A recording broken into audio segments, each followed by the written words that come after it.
Oh, ang lalaki pala ng ano, ng pepperoni, ano? Sulit na sulit. Yung iba, maliliit lang eh. Tayo ngayon sa Toast and Top. Bagong open dito sa Muñoz. Ang branches na nila ay 5. Ang menu po ay sa Kabanatuan. Pwede pong paano yung tugtog, baka makaka-copyright ako. Ay, ano naman po yan?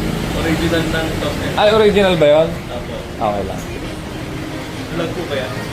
Iba-vlog ko yung ano nyo, pwesto nyo.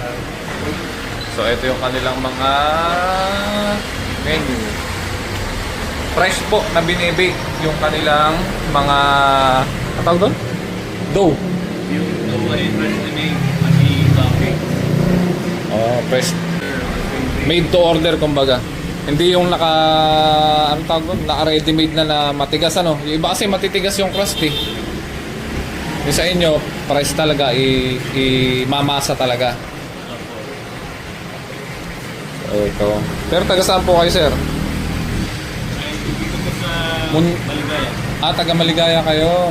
Eh, ang taga Mabini kasi ko eh. Mag-umagat. Pero yung parent ko, taga Maligaya, mag-umagat. Eh, sino po ito? Hindi ko si Tatay Pilimon. Taga saan po ba kayo? Maligaya po. Pagka mga Maligaya, kilala yung tatay ko dun sa Maligaya. Apo, tatay ko yun. Father ko yun. Kayo ba nagmamasa dyan?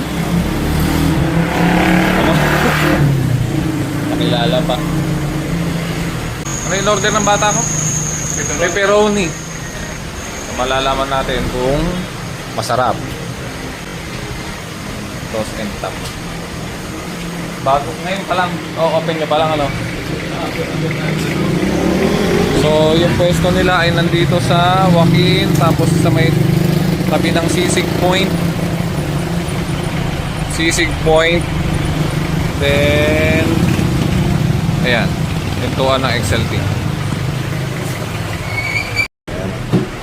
Oh, ang lalaki pala ng ano, ng pepperoni, ano? Sulit na sulit. Yung iba, maliliit lang eh. Diba? Solido, yung mga ano. Grabe pepperoni, ano, laki.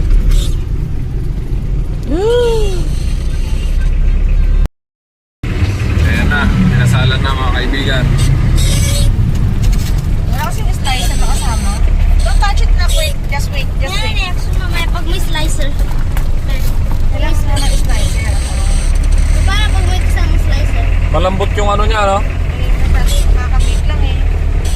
Mahirap kainin niya son. Unlike yung iba na matigas yung kwan.